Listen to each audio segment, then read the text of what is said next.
Salut les amis, salam alaikum, bonsoir à tous, j'espère que vous allez bien, content de vous retrouver pour cette 18e chronique hebdomadaire avec bien sûr Jacob Cohen. Bonsoir, bonsoir à tous. J'espère que vous allez bien. Bienvenue pour cette nouvelle vidéo. Très bien, merci Monsieur Cohen. Alors comme d'habitude, on va faire un petit point de l'actualité internationale plus ou moins et on va Oui, commencer bien sûr avec donc cet officier commandant qui a été limogé en Israël. Donc, je vous laisse, monsieur Cohen, aller sur ce oui. sujet. Puis, s'il y a des questions, comme d'habitude, on vous met le lien, vous pourrez prendre la parole. Euh, Allez-y, monsieur Cohen, c'est à vous. vous aurez pu juste mettre le lien sur l'écran pour que les gens voient un peu de quoi il s'agit. Enfin, si vous voulez, je ne sais pas Oui, si le lien est assez est visible. Voilà. pas de souci, Donc, je vais le mettre, il n'y a pas de souci. d'accord. Donc, c'est pour expliquer comment fonctionne la propagande israélienne. C'est très intéressant. Bon, il y a eu le bombardement, enfin l'assassinat de 15 employés de l'ONU qui s'occupaient de l'humanitaire, qui ont été abattus quasiment froidement, voilà, d'après les témoignages. Et il y a eu un tollé, etc. Bon. Et Israël a dit, oui, bon, c'est vrai qu'il y a eu une erreur sur un certain nombre, que l'officier n'a pas respecté ceci et cela, et qu'il a été limogé ou suspendu. Voilà, bon. Alors, je ne sais pas quel grade il avait, peut-être capitaine, peut-être commandant, enfin bon. Euh, et en fait, pourquoi je voulais en parler? Parce que euh, c'est unique, il n'y a qu'Israël qui fait ça. C'est-à-dire, par exemple, vous prenez, je vais prendre deux grandes démocraties, ou deux grands pays qui se disent démocratiques. Prenons la France au moment de la guerre d'Algérie. Est-ce que vous imaginez que le gouvernement français va suspendre un officier français parce qu'il a tué 10 bougnoules, franchement, ou 50 bougnoules, ou je ne sais pas. Bon, la réponse est dans la question. Vous avez les Américains, qui sont aussi une grande démocratie. Ils ont fait plein de guerres. Prenons la guerre du Vietnam, où ils ont assassiné par milliers, par dizaines de milliers de civils, etc., le napalm et tout. À ma connaissance, jamais un officier américain n'a été suspendu ou traduit en justice. Bon. Et Israël, les sionistes ont l'intelligence de le faire. Parce que, d'abord, vous savez, comme je dis souvent, les Israéliens se croient dans leur bon droit. Ils se disent que nous sommes en état de légitime défense. Ce que nous le faisons pour le bien, dans le cadre du bien, des valeurs. Et donc, nous avons une bonne conscience. Et d'ailleurs, si nous faisons quelque chose de mal, regardez, nous punissons le responsable. Bon, c'est une technique fabuleuse. Moi, je trouve que, puisque aucun pays n'oserait le faire, à ma connaissance, hein, j'ai cité deux pays, deux grands pays démocratiques, dans des conflits coloniaux, ils ne l'ont jamais fait. Bon. Et ça me rappelle, c'est pas nouveau, hein. Voilà, c'est pas nouveau. Je vais vous raconter une affaire très importante qui a eu lieu en 1955 ou 56. Je regrette de ne pas pouvoir préciser l'année. Euh, à l'automne 1955 ou 56, je crois plutôt que c'est 56,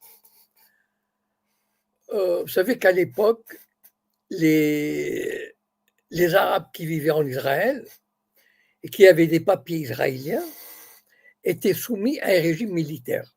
C'est-à-dire, euh, ils étaient soumis à un couvre-feu, tout le temps, permanent. C'est-à-dire, dès le coucher du soleil, ils devaient rentrer chez eux, ils ne devaient pas sortir. Quand ils se déplaçaient d'une ville à l'autre ou d'un village à l'autre, il fallait qu'ils aillent au bureau militaire demander l'autorisation, avec justificatif, etc. Donc il y avait des tas de règles de harcèlement, de domination, de contrôle, etc. etc. Et ce régime de contrôle militaire, il a été établi en 1948 et il n'a été levé qu'en 1965. Ça veut dire 17 ans de régime militaire spécifiquement pour les Arabes. Alors, il s'est passé un truc à Kafr Qassem, très célèbre, parce qu'il y a eu, j'ai même vu à Casablanca, dans un ciné-club marocain, quand je travaillais là-bas, un film qui est en arabe, qui racontait l'histoire de Kafr Qassem. Qu'est-ce qui s'est passé? Il y avait un officier qui avait émis, mettons par exemple, le couvre-feu habituel était à 18 heures. Bah, je donne un exemple, à une heure près, je ne sais pas.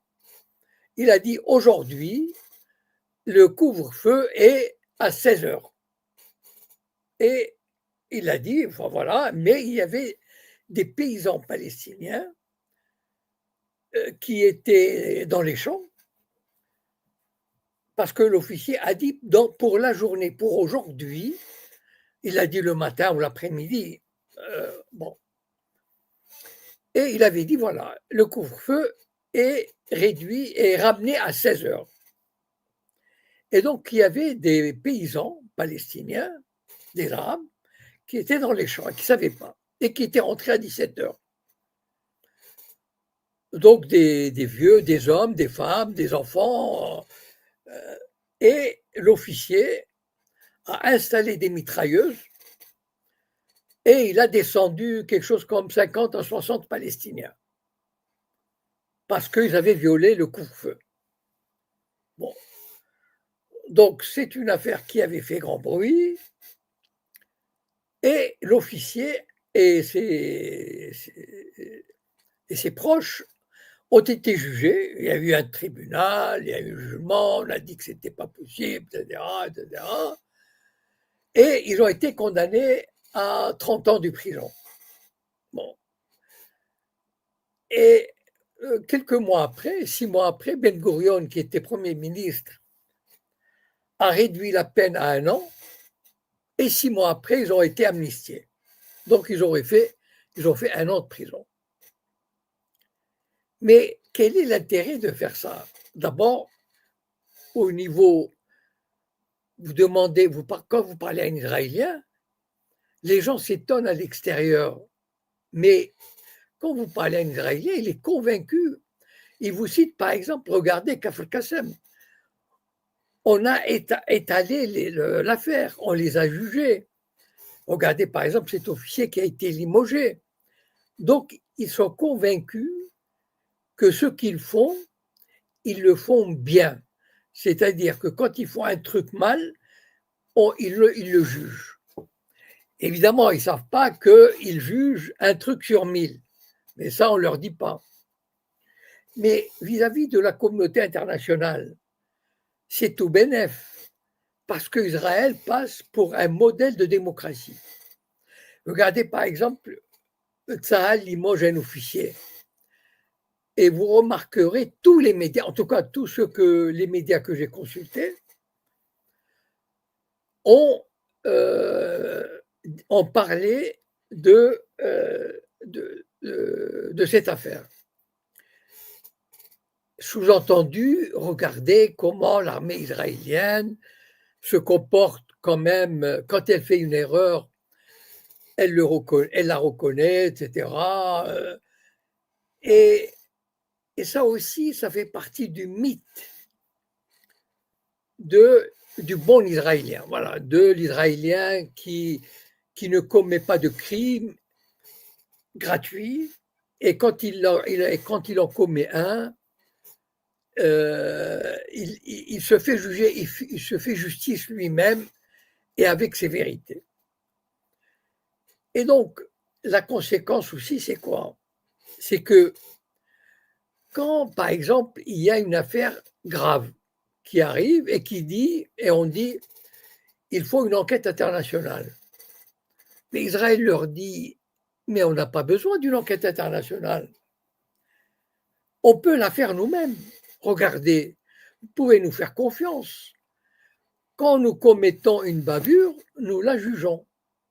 Évidemment, ils jugent une bavure sur 1000. Mais le fait est là, ils savent faire juger une affaire, les médias en parlent et Israël en tire un bénéfice. Voilà.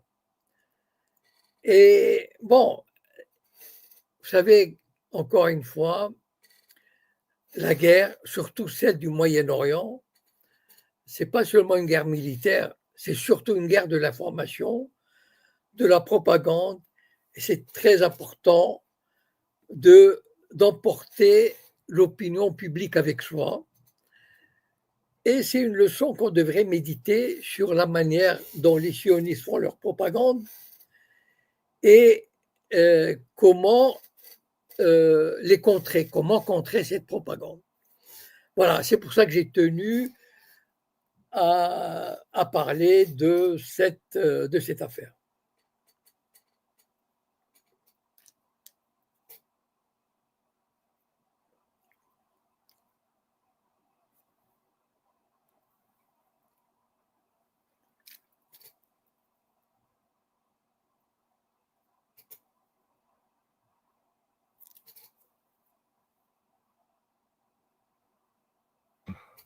Excusez-moi, ouais, vous m'entendiez pas, excusez-moi, je parlais. Donc je disais, Monsieur Cohen, par rapport à ce limogeage, sur Mhm. l'incident qu'il y a eu, après enquête, bon, il y avait quand même eu 15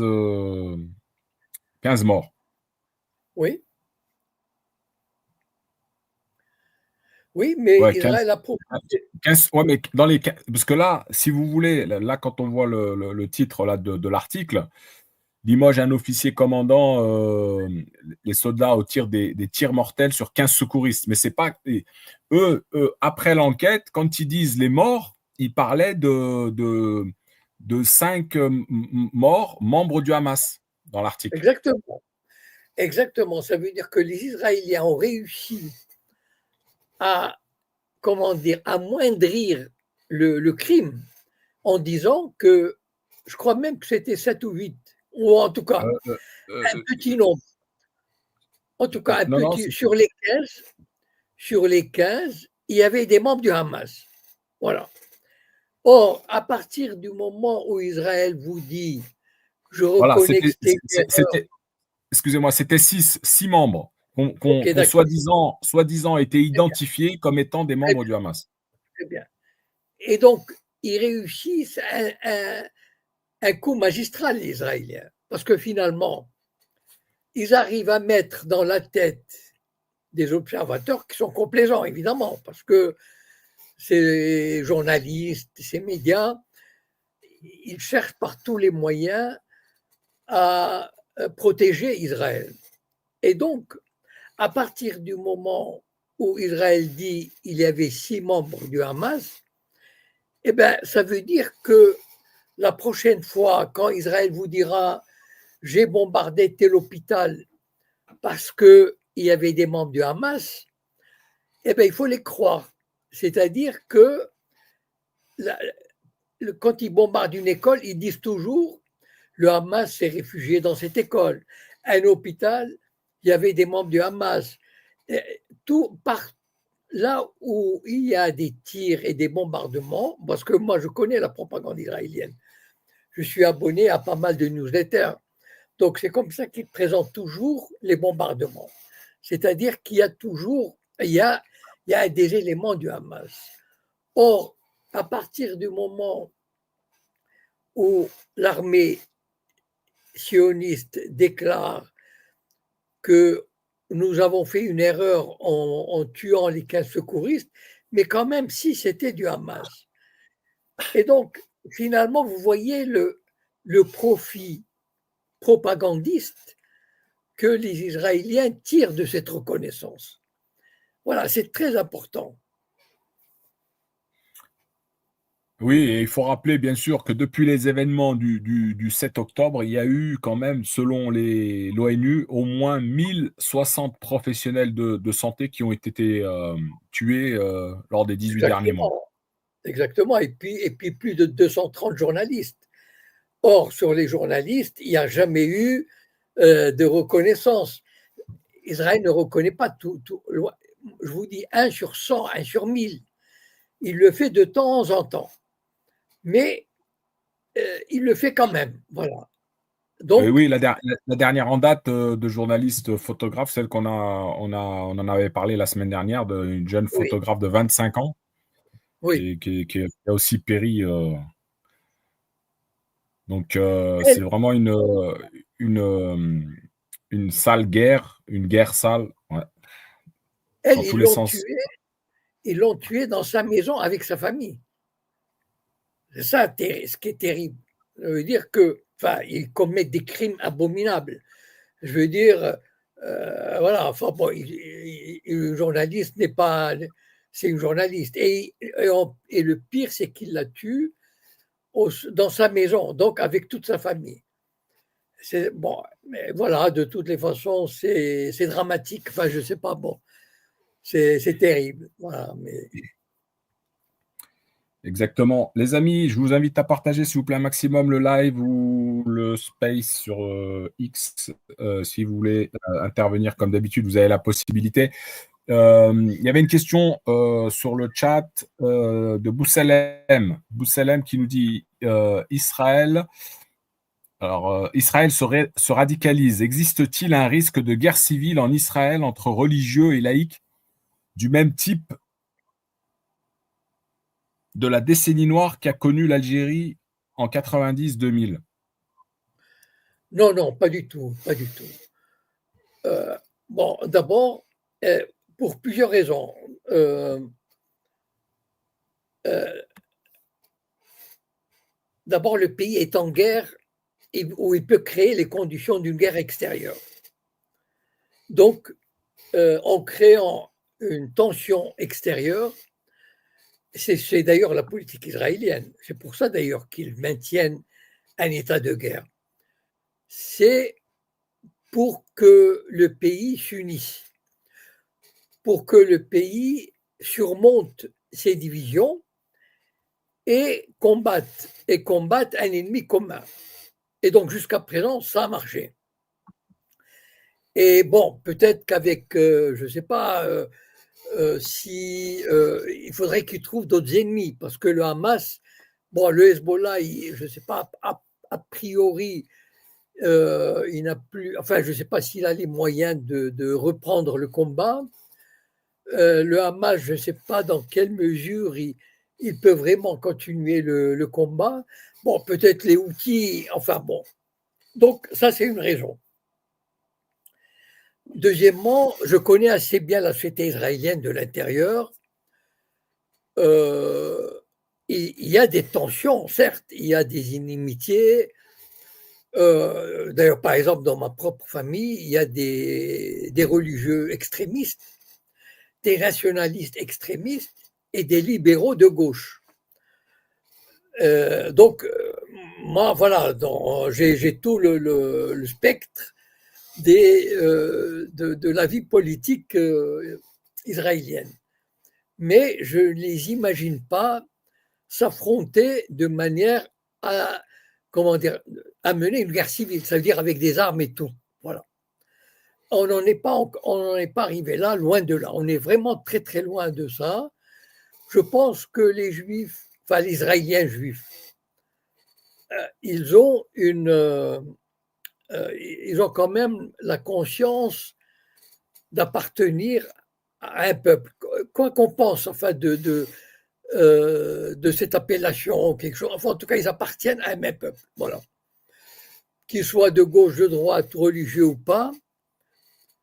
Et, et donc, euh, il y a cette réticence D'ailleurs, par exemple, quand un juif est tué pour des raisons politiques, en Israël, c'est un choc terrible. Enfin, je veux dire, c'est pas du tout quelque chose qui passe comme une lettre à la poste. Enfin, c'est pas un fait divers. Voilà. Et donc, bien qu'on a vu par exemple les tensions autour de la Cour suprême, les tensions autour de, en 2005, lorsque Ariel Sharon a fait évacuer la bande de Gaza, il y a eu vraiment, vraiment de graves tensions, mais qui ne sont pas arrivées. Enfin, je ne sais pas si vous vous rappelez ces scènes où il y avait des militaires israéliens qui évacuaient par la force les colons de Gaza. Voilà. Et donc, mais de là à imaginer une guerre civile comme cela s'est fait en Algérie, non, pas du tout. En tout cas, pas dans les prochaines années, les 5 ou 10 prochaines années. Je ne crois pas, les conditions ne sont pas réunies et il n'y a pas, comment dire, bon, d'abord l'Algérie, bon, c'était, bon, enfin, je vais pas commenter, enfin, mais c'est pas, comment dire, il y a des facteurs propres à ce pays, à cette partie de l'histoire, etc. Mais par contre, ce qui peut arriver, ce qui va arriver à mon avis, c'est que les tensions entre communautés, entre religieux, athées, etc., euh, peuvent amener une dégradation des relations sociales et politiques en Israël, peut amener par exemple, peut forcer beaucoup d'Israéliens à quitter le pays par dizaines de milliers, parce que là, ça deviendra insupportable, et la même mise de plus en plus grande des religieux ou des nationalistes sur la vie politique, sociale et intellectuelle israélienne. Par exemple, l'interdiction des, s'il y a un universitaire qui oserait, un peu comme un Shlomo Sand, aujourd'hui c'est pratiquement impossible qu'il y ait un nouvel universitaire qui prendrait de telles positions, etc. Donc, il y aura de plus en plus de tensions, mais pas au point d'arriver à une guerre civile, c'est-à-dire à vraiment un combat avec des armes. Voilà, une guerre civile de cette nature. Très bien, merci M. Cohen. Alors, il y avait une autre question. Que risquent les Franco-Israéliens qui ont participé au génocide et spécialement ceux qui se sont vantés de leurs exactions à visage découvert? Alors, ça dépend des pays. Hein. En France, il ne faut pas compter sur la justice française pour les poursuivre. Alors là, on Vous parle bien n'imaginez, des Franco-Israéliens. oui, oui, vous n'imaginez pas la justice, les procureurs français qui obéit au ministre de la Justice et qui obéit à Macron.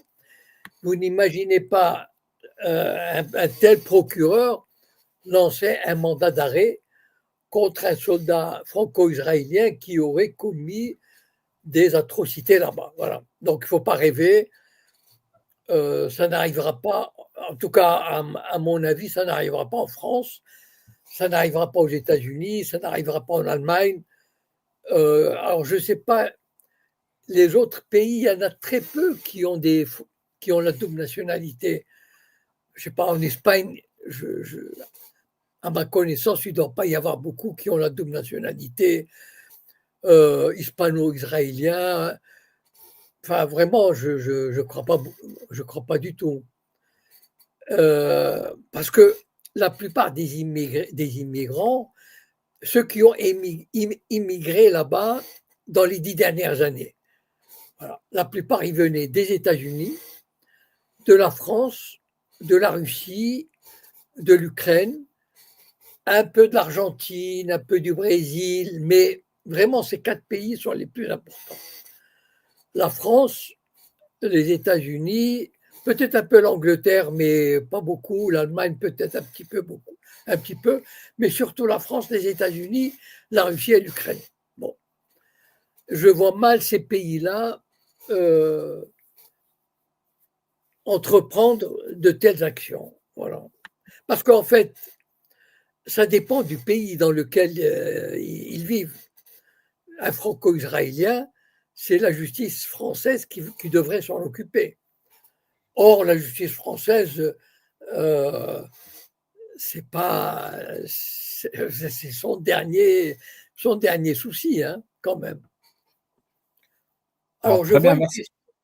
Oui, Oui, oui, oui, monsieur Cohen, je vais donner la parole alors à quelqu'un qui est avec nous sur Twitter et après on répondra à la question qui est dans le chat ah oui, privé. d'accord, d'accord. Salam alaikum, John. Bonsoir. Comme salam, bonsoir, monsieur Cohen. Bonsoir. Je voudrais juste vous poser une question. En fait, il y a presque une année en arrière, on avait discuté au sujet du conflit israélo-palestinien. Et je voudrais savoir si vous étiez toujours sur la position du fait que ce n'est pas un conflit basé sur le religieux, etc.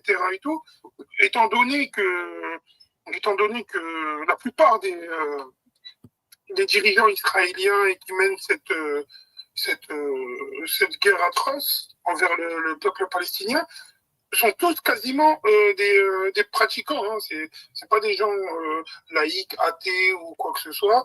Je peux nommer plusieurs ministres ou autres qui le sont. Et je voudrais savoir si votre position avait changé sur ce sujet-là ou pas.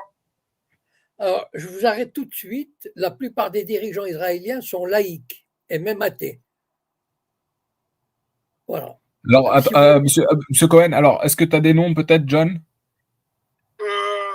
Déjà, il y avait le ministre, j'ai oublié son nom, c'est celui qui avait uriné sur des tombes de Palestiniens, qui est un sioniste et un pratiquant chevronné. Je ne me rappelle plus de son nom. Vous voyez qui c'est, monsieur Cohen? Oui. Monsieur... Non, mais prenons la Knesset, le Parlement israélien, d'accord? Bien. Le Parlement israélien, il y a 3 partis religieux qui, à eux 3, font à peu près 20 députés sur 120, mais les autres, les juifs, sont laïcs. Ils ne portent pas la kippa, ils ne vont pas à la synagogue, enfin, etc., etc. Bon, il y a les nationalistes qui viennent, mais qui ont fait leur entrée récemment. Les fascistes. Bon, eux, ils portent la kippa. Mais disons, au grand maximum, ça fait 30 sur 120. Mais les autres. Ok, je suis d'accord avec vous. Mais la plupart de ces ministres-là qui sont à la Knesset, Oui. ils sont sionistes. Vous êtes d'accord avec moi? Comment? La plupart de ces ministres qui sont à la Knesset, Oui. la Knesset, pardon, ils sont sionistes. Ah oui, bien sûr. Ah ben évidemment. Ils ne sont pas religieux. C'est un commandement toraïque, C'est-à-dire... vous êtes d'accord avec moi? Comment? Alors, attends que je te donne la parole, parce que sinon, ça fait un double... Voilà. Alors, tu disais, John, le sionisme est un commandement toraïque. Mais pas du tout. Le sionisme, je vais vous comment dire, je vais vous suggérer un livre de Yaakov Ripkin, qui est un universitaire juif religieux, très religieux, qui enseigne à Montréal et qui a écrit un livre qui s'appelle Le sionisme contre la Torah. Contrairement à ce qu'on pense, les religieux ont toujours, jusqu'en 1948, l'establishment religieux juif a été anti-sioniste. Les rabbins du Maroc, moi je viens du Maroc, les rabbins du Maroc, ils traitaient les sionistes de mécréants. Donc, les sionistes, au départ, jusqu'en 1948, étaient anti-religieux. Voilà. John, tu veux rajouter quelque chose? Non, c'est bon, ça ira. Merci, monsieur Cohen. Merci à toi. Pardon? Alors, il y avait donc Sarah qui est avec nous sur le. Par contre, elle n'a pas de micro connecté, de caméra, donc elle ne peut pas monter sur sur le guest avec Mais nous. il y a sa question là.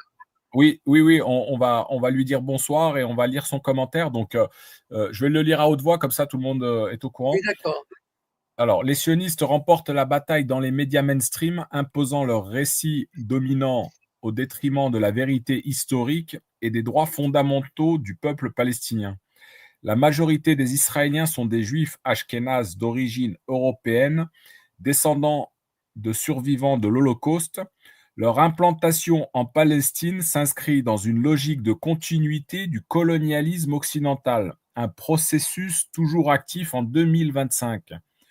Quant aux Européens, ils se comportent comme s'ils étaient étrangers, je suppose. Voilà, pardon. Ils se comportent comme s'ils étaient étrangers à cette réalité, feignant l'ignorance face à leur implication historique et actuelle. Ils pratiquent un blame shifting. Alors, je ne sais pas ce que ça veut dire, Monsieur Cohen, ça veut dire un blame. Je sais pas C'est sur le où est-ce que premier vous... paragraphe, Monsieur Cohen. Hein. Il y a 2 paragraphes. Ah, il y a Un d'autres blame. paragraphes, mais moi j'ai pas accès à ce paragraphe. Alors, je vais continuer à dire. Donc, du coup, c'est. Attendez.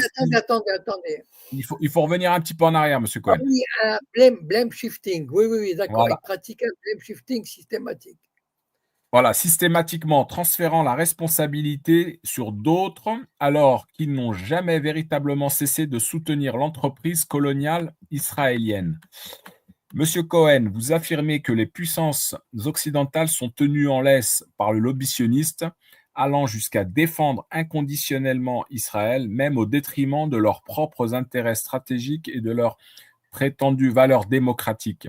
Mais comment comprendre cette soumission apparente lorsque l'on sait que les élites occidentales, en grande partie d'origine chrétienne, détiennent plus de 50% des richesses?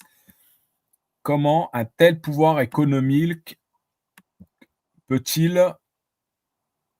Alors, je n'ai pas la suite de la question. Comment un tel pouvoir Il y a trop de économique... questions là. Je ne sais pas par quelle. Je vais prendre la première, d'accord? Allez-y, Monsieur Cohen, et puis on verra par la suite. Sarah, si vous avez la possibilité de connecter votre micro, ce serait mieux, comme ça vous montez directement. Pardon? Non, je parlais à l'intervenant qui nous attend en bas dans... Alors, je vais lire la question comme ça. Les sionistes remportent la bataille dans les médias mainstream, imposant le récit dominant au détriment de la vérité historique, etc.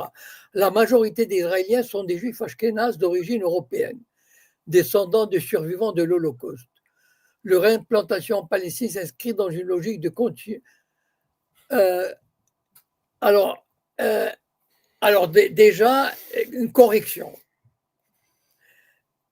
Les sionistes, au départ, ils étaient 100% européens, d'origine européenne. C'est-à-dire dans les années 20, 30, 40. D'accord? Bien. À partir des années 50, il va y avoir des juifs d'origine arabe qui vont venir.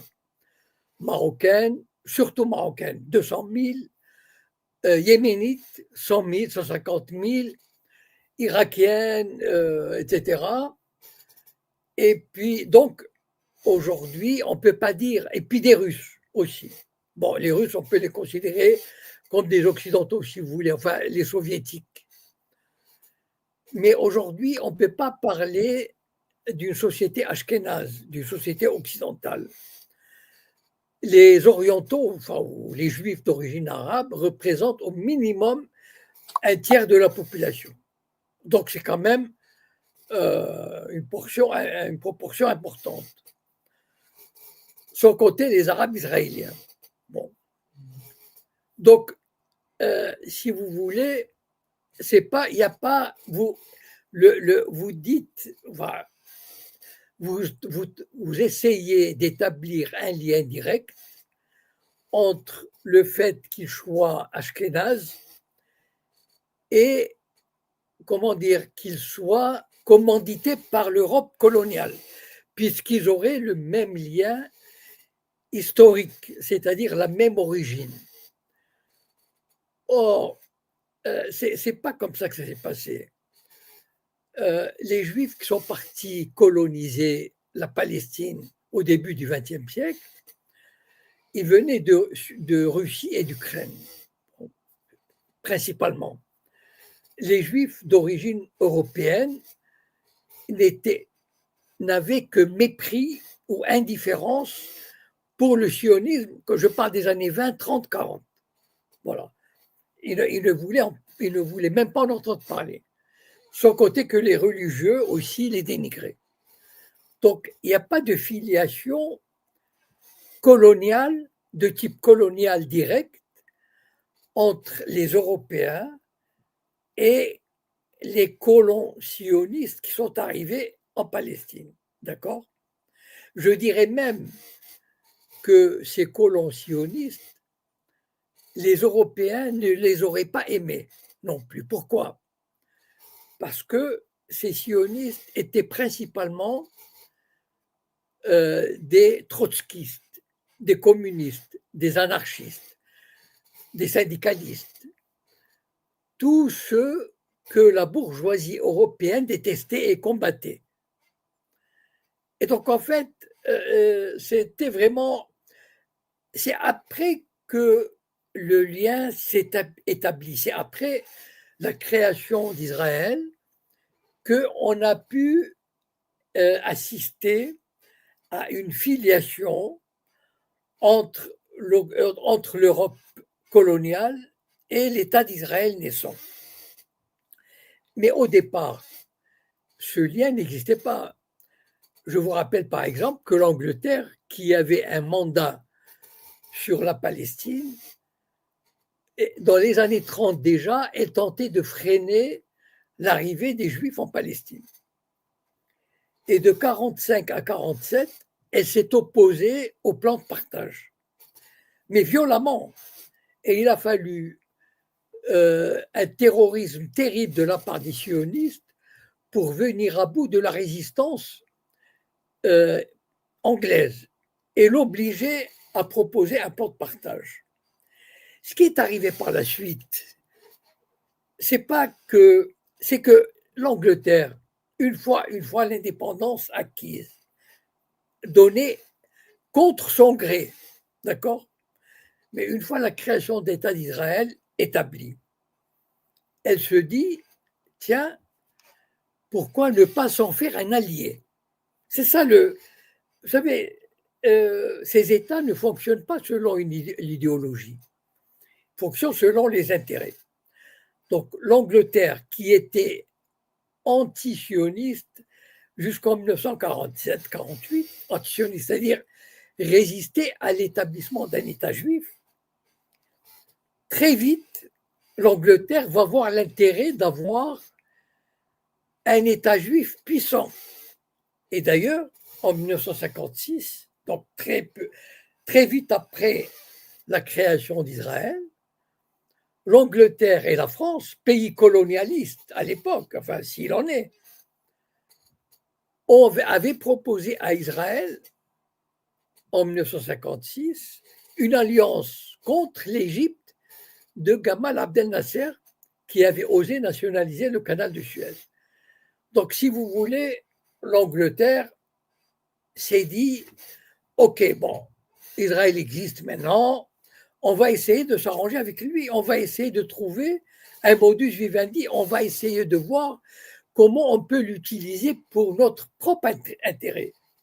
Donc, l'Occident a découvert, l'Occident n'a pas favorisé l'implantation du sionisme en Palestine. L'Occident a découvert après 1948, une fois qu'Israël existe, voilà, ils se disent, OK, bon, il existe, on n'y peut rien, c'est comme ça. Maintenant, est-ce qu'on peut l'utiliser? Voilà, c'est comme ça que les États fonctionnent. Et ils se rendent compte, vous savez, les Américains, par exemple, de 48 à 67, n'ont pas du tout aidé Israël. Ils n'en avaient rien à fiche. C'est à partir de 67, après la guerre, qu'ils se sont dit, oula, on a trouvé un chien de garde magnifique, on va l'armer et on va le financer. Donc, en fait, c'est comme ça que les États fonctionnent.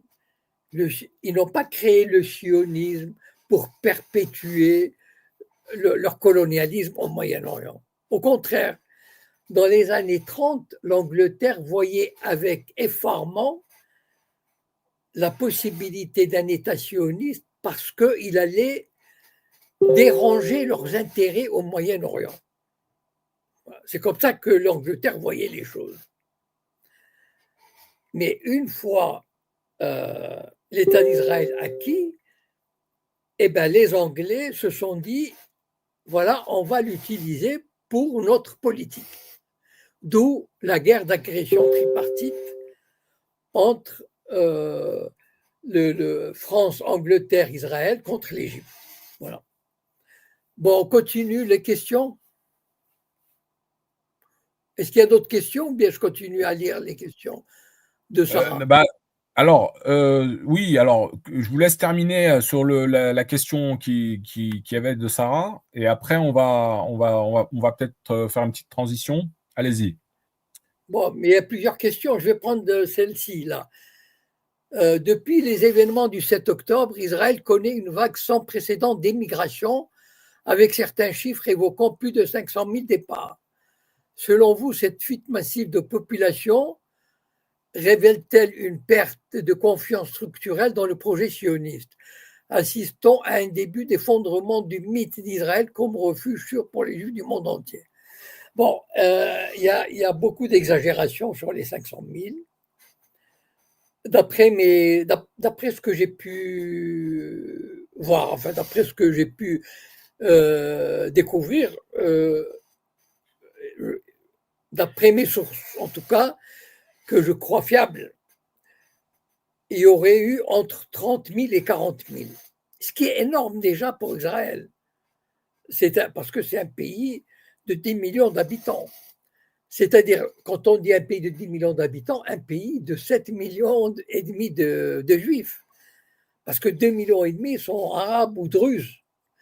Donc, 30 000 à 40 000 qui s'en vont, surtout dans les meilleurs postes, les postes les plus pointus, c'est beaucoup. 500 000, non. 500 000, je ne crois pas du tout à ce chiffre. Enfin, en tout cas, j'ai essayé de me renseigner. Il y aurait eu entre 30 000 et 50 000.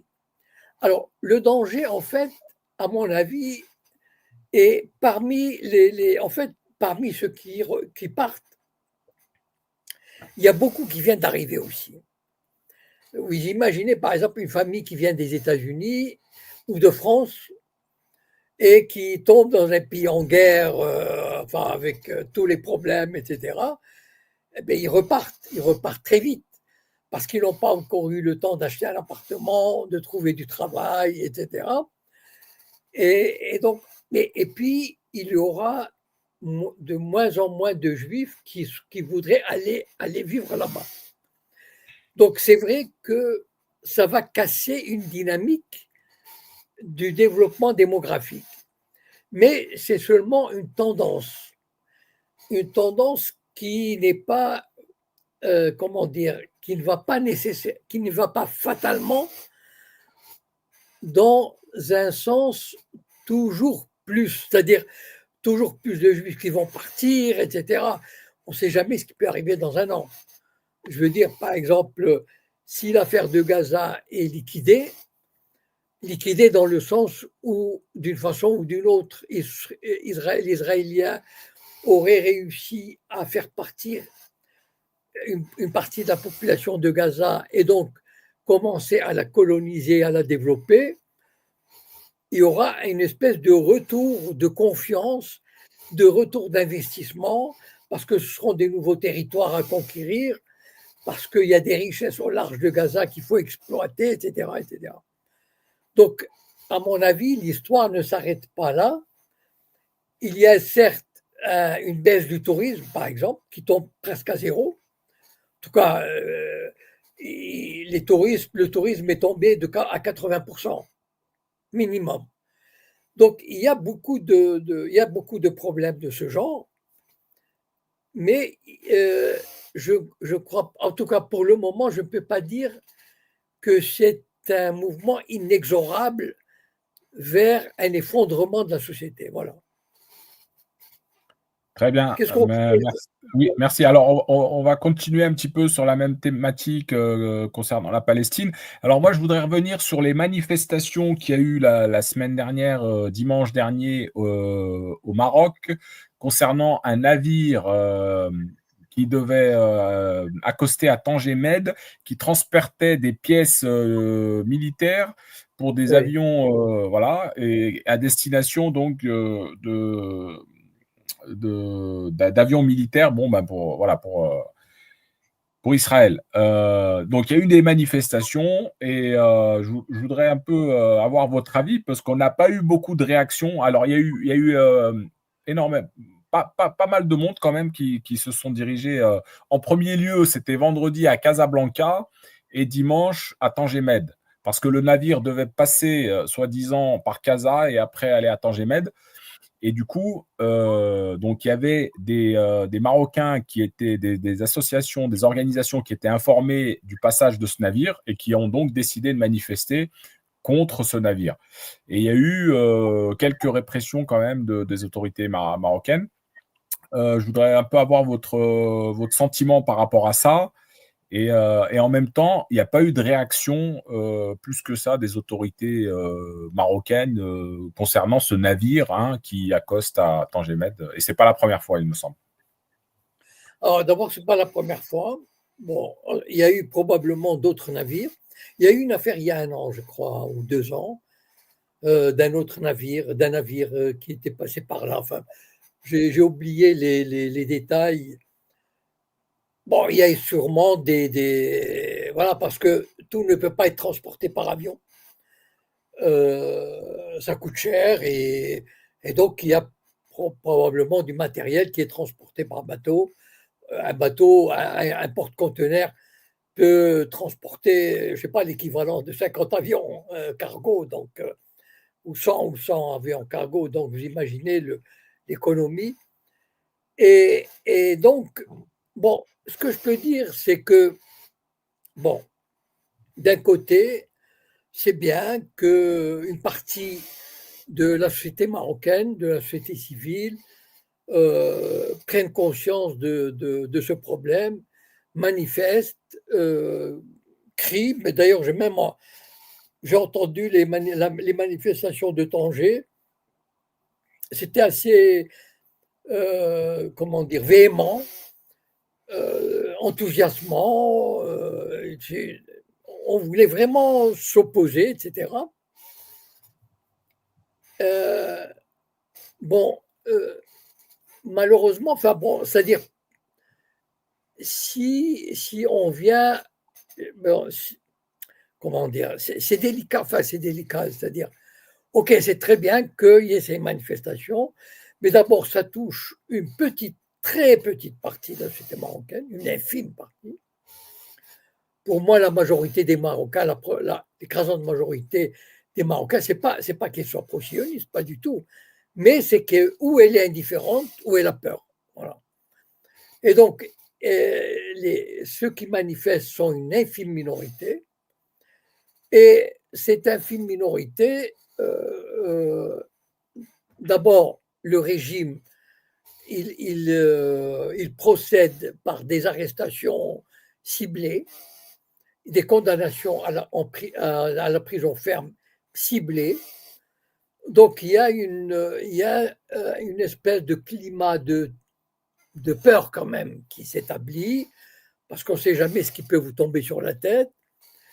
Et finalement, et au fond, voilà, la politique marocaine ne va pas changer. Je crois que vous m'avez posé la question il y a 2 ou 3 semaines là-dessus, ou quelqu'un m'a posé une question là-dessus, et j'ai répondu que pour moi, la politique marocaine ne changera pas, parce que c'est vraiment un changement stratégique qui a été opéré il y a 3 ans. C'est pas du tout, c'est pas un coup de tête, c'est pas juste un échange d'ambassadeurs, c'est vraiment un tournant dans la politique marocaine. C'est-à-dire, c'est tourné vers Israël pour recevoir de l'armement, pour s'entraîner, etc. Et donc, on ne change pas de politique comme ça sur un coup de tête ou sur une affaire, même celle de Gaza. Voilà. Donc, le Maroc a choisi, enfin, le régime marocain a choisi, et je crois que la dernière fois, en tout cas quand j'en ai parlé, je ne sais pas si c'est ici, mais en tout cas, je le répète, à mon avis, l'establishment marocain, c'est-à-dire la monarchie, les services de sécurité, l'armée, les services de renseignement et les businessmen et l'appareil administratif. Toutes ces institutions que je viens de citer sont pour l'alliance avec Israël, sont à fond pour l'alliance avec Israël. Donc ça fait du monde. Qu'est-ce qui vous fait dire ça, Monsieur Cohen, qu'il n'y ait pas de divergence au sein de justement de l'establishment? Alors j'ai cité les éléments de l'establishment, pas tout l'establishment. Il peut y avoir il y a des partis politiques, l'Istiklal par exemple, je suis sûr qu'il est contre. Le PJD, il est contre. Non, j'ai cité dans l'establishment, j'ai cité les services de sécurité, les services de renseignement qui ont l'habitude de travailler avec le Mossad depuis 40 ans. Moi, quand j'étais au Maroc, j'ai enseigné au Maroc dans les années 80, on savait, c'était, de notoriété que des officiers israéliens, des centaines d'officiers israéliens étaient au Sahara occidental pour aider les Marocains, les soldats marocains. Les services de renseignement marocains travaillent avec le Mossad depuis les années 60. Donc, en fait, ce sont des gens qui ils n'ont pas ce genre de sentiments, la Palestine, etc. Pour eux, ce sont des questions secondaires.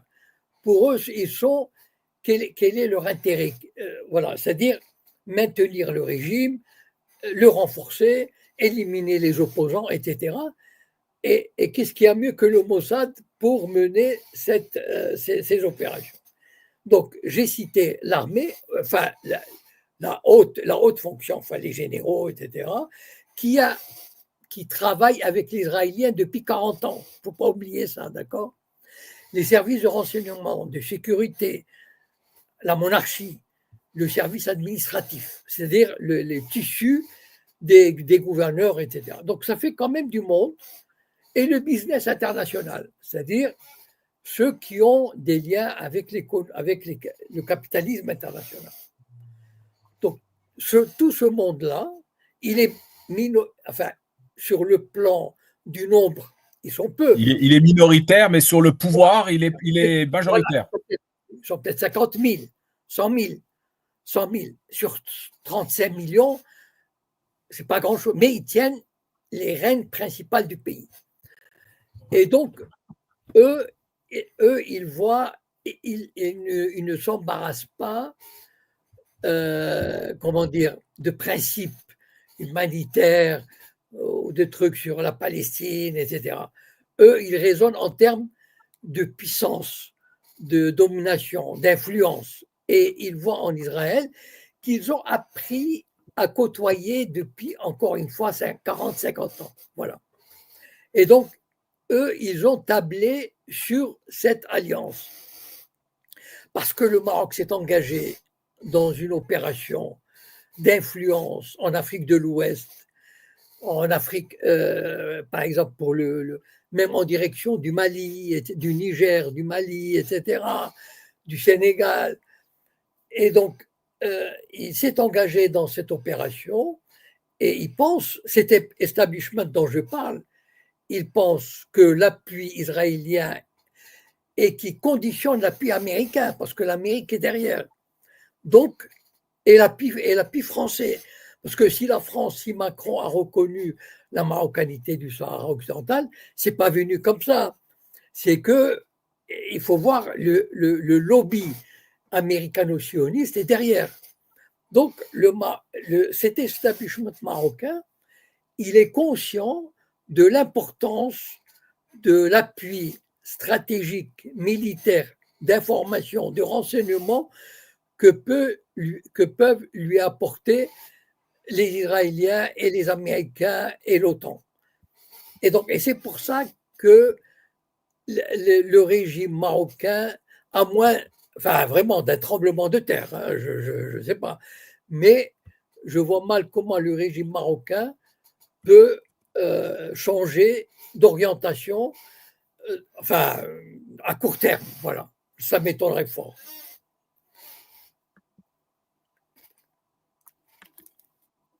Alors justement, Monsieur Cohen, là, concernant cette histoire du Sahara occidental, pardon, et donc la reconnaissance de la France et des États-Unis, on s'aperçoit là récemment, même s'il y a eu la déclaration de Rubio il n'y a pas si longtemps, qui continue à soutenir donc le plan marocain, on a quand même une volonté du côté des Américains, hein, d'entreprendre une médiation. D'ailleurs, il y a le représentant américain, je ne sais plus son nom, j'ai oublié son nom, qui veut donc entreprendre une médiation entre le Maroc et l'Algérie, justement par rapport pour entreprendre, c'est-à-dire pour essayer de reprendre des liens de voisinage et tout ça, et aussi, bien sûr, essayer de trouver une solution en accord avec le droit international concernant le Sahara occidental. Et au milieu de ces discussions, bien sûr, les représentants du Sahara occidental. Je ne sais pas si vous avez vu passer quelque chose par rapport à ça. Oui, oui, oui, mais en fait, voilà, bien sûr, les Américains voudraient une solution qui aurait l'onction de l'organisation de l'ONU et de l'Union africaine. Voilà. Parce que toute solution qui n'aurait pas l'aval de l'ONU ou de l'Union africaine, elle n'est pas réaliste. C'est-à-dire, elle ne va pas s'appliquer.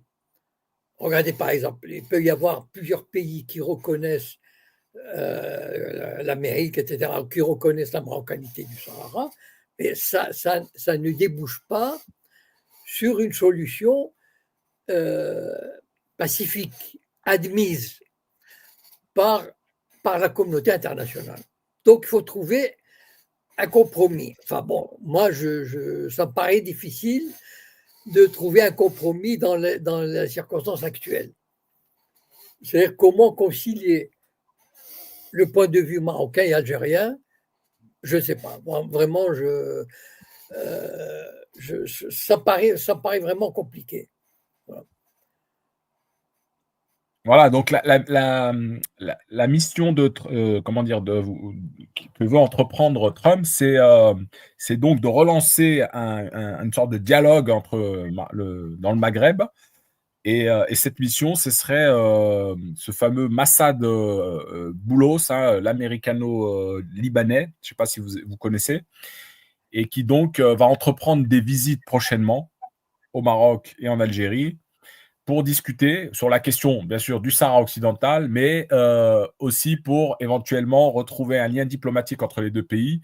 Est-ce que vous pensez, alors vous venez de répondre plus ou moins, mais est-ce que vous pensez que les Américains peuvent déverrouiller le verrou? Alors, voilà. Est-ce que, moi, c'est comme ça que je vois les choses. Bon. Il me paraît impossible de trouver une solution qui ne, comment dire, qui fasse échapper le Sahara occidental à l'emprise du Maroc. C'est-à-dire, il peut y avoir une autonomie, etc., mais une solution qui ferait échapper le Sahara occidental à un lien institutionnel avec le Maroc me paraît impossible. Donc, on peut s'orienter vers la solution suivante. Si l'Algérie, par exemple, peut trouver d'autres moyens, comment dire, des compensations ailleurs. Voilà. Donc, on peut, par exemple, trouver. En fait, le référendum, la question qui bute sur le référendum. On peut organiser un référendum au Sahara occidental. Mais le Sahara occidental, il y a les anciens habitants qui habitent à Tindouf, mais il y a aussi aujourd'hui, depuis 1975, donc depuis quand même 50 ans, je sais pas, je connais pas le chiffre, Monsieur mais Cohen, je des centaines rectifie. de... Juste, Monsieur Cohen, je Oui, rectifie. Vous dites qu'ils habitent à Tindouf. Ils sont réfugiés oui, dans les oui, camps de Tindouf, des territoires mis à disposition par l'Algérie. oui, Et il faut bien distinguer les deux parce que, si vous voulez, Monsieur Cohen, oui, il y a les camps de réfugiés et il y a la ville de Tindouf où oui, il y a une économie, il y a une ville. Vous voyez ce que je veux dire? Parce qu'il il y oui, a souvent il y a un amalgame qui est fait en disant les Algériens n'ont pas le droit d'aller à Tindouf. Or, c'est faux. À Tindouf, il y a d'accord, une d'accord, ville, il y a une administration, c'est une wilaya, et il y a les camps d'accord, qui sont quelques kilomètres à côté. Voilà. d'accord, d'accord. Quel est comment ce problème peut être résolu? Par l'autodétermination. Donc, voilà. Alors, évidemment, les Sahraouis disent il n'y a que le peuple autochtone qui peut voter. Donc, ils sont sûrs de l'emporter. Mais le Sahara occidental, il a été investi par des centaines de milliers de Marocains. Je ne connais pas le chiffre exact, mais à mon avis, il doit y avoir par centaines de milliers. Bon, ces gens sont là, ils vivent, ils habitent, ils sont nés, ils travaillent, etc. Donc, on peut trouver la solution en étant un petit peu hypocrite. Vous savez, dans les relations internationales, l'hypocrisie est une très grande vertu. Donc, on peut arriver à, comment dire, à trouver, à définir un corps électoral Alors, Monsieur suffisamment. Cohen, je vais Oui, vous aider. Je vais vous aider concernant cette question. Il faut merci. savoir que non, mais moi, Oui, voilà, allez-y, allez-y. je vais peut-être vous aider. Après, Allez-y. vous me dites. Mais concernant cette question, il faut savoir que l'ancien colonisateur espagnol Oui, a bien les éléments concernant les habitants de ce territoire avant de quitter le territoire. Quand l'Espagnol a décidé de quitter le territoire, ils avaient bien recensé les personnes qui étaient sur ce territoire. écoutez, voyez, on n'est pas là. Vous savez, encore une fois, les problèmes internationaux ne se règlent pas selon le droit international. Voilà. Si ça se réglait selon le droit international, mais on réglerait tout facilement. Mais bien sûr qu'on a la liste. Mais le problème, c'est quoi?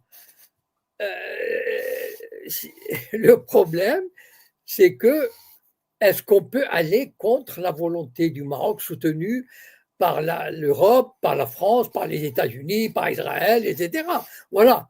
Bon, voilà le problème. Donc, c'est encore une fois, si c'était la Cour internationale de justice qui réglait le problème, bon, ben on lui aurait dit, bon, trouvez-nous la solution, et puis voilà. Mais la question, encore une fois, l'hypocrisie va venir au secours des politiques. C'est-à-dire, on va dire, bon, voilà, il y a un certain nombre de populations qui est d'origine, certes, elle est reconnue et tout, mais il y a une population autochtone aujourd'hui qui habite au Sahara occidental et qui a le droit de s'exprimer.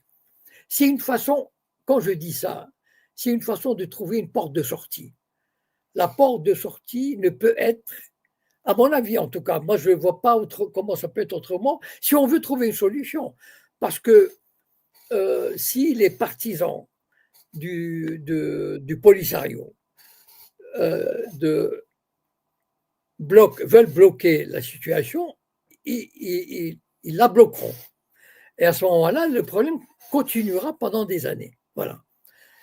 Mais si on veut trouver une solution, parce que l'Algérie a envie de trouver une solution, voilà, parce Ah, qu'elle a envie de faire plaisir aux Américains, voilà, parce que, mettons que les Américains lui proposent un marché, en tout cas, je ne sais pas.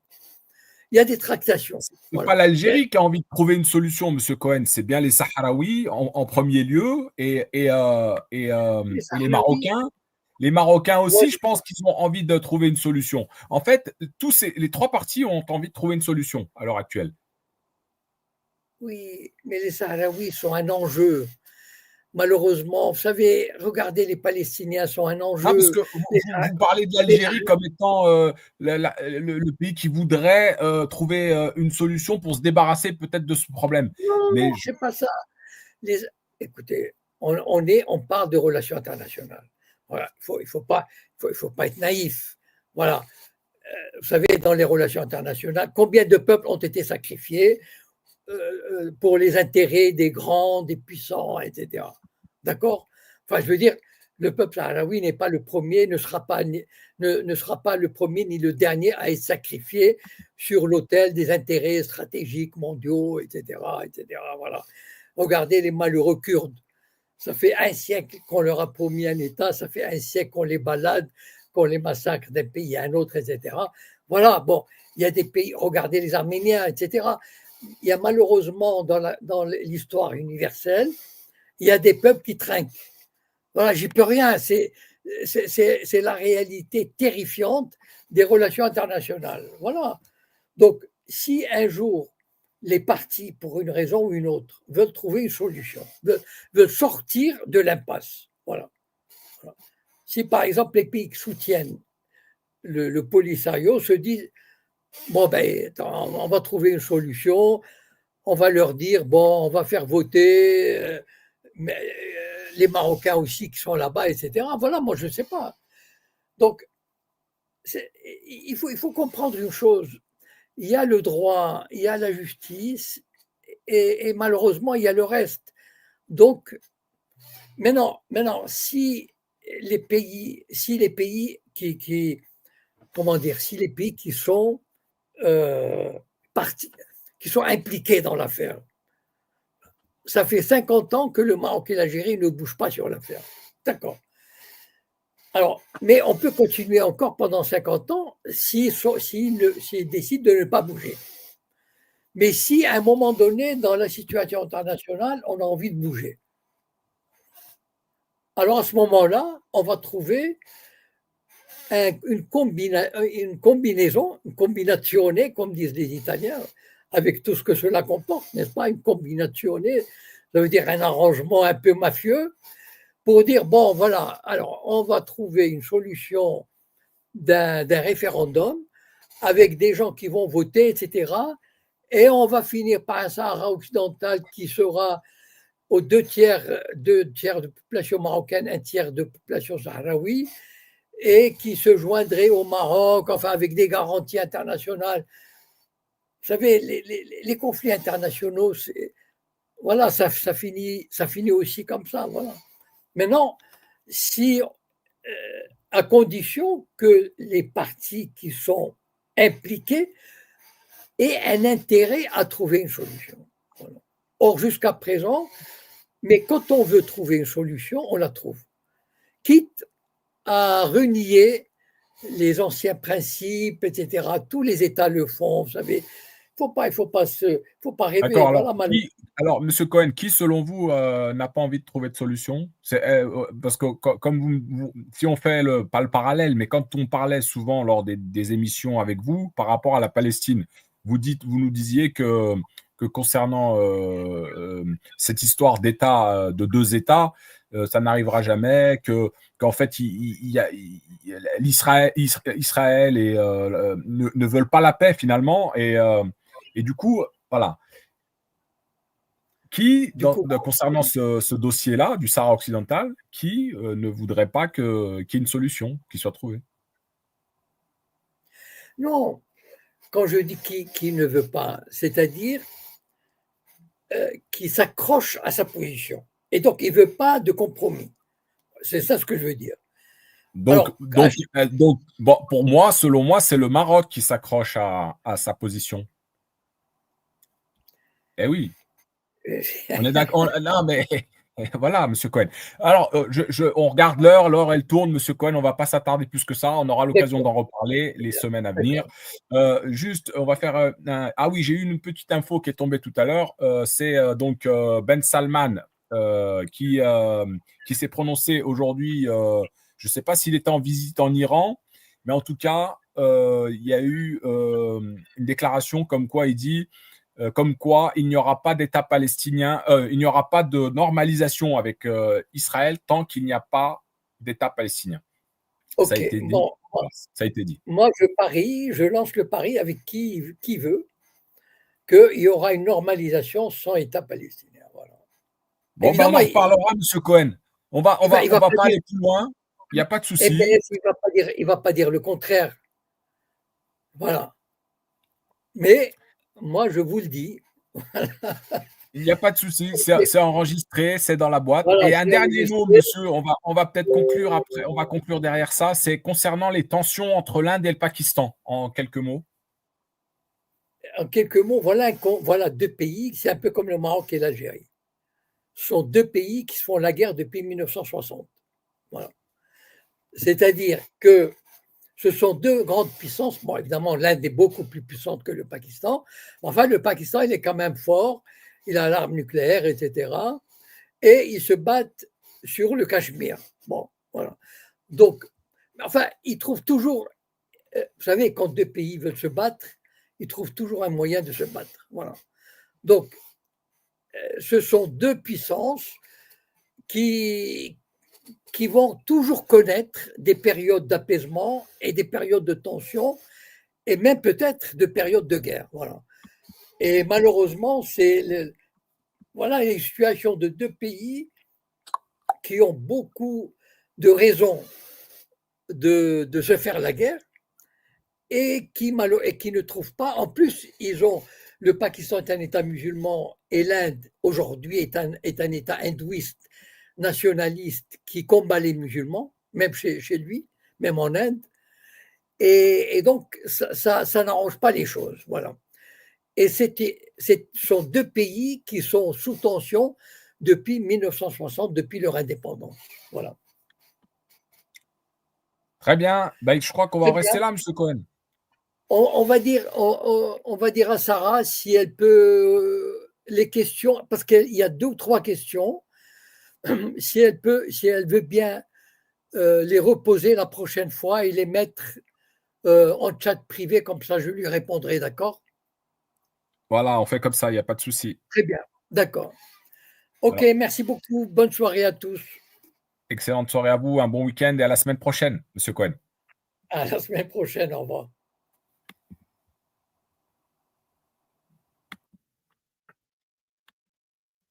Voilà les amis, donc on en a terminé avec cette chronique.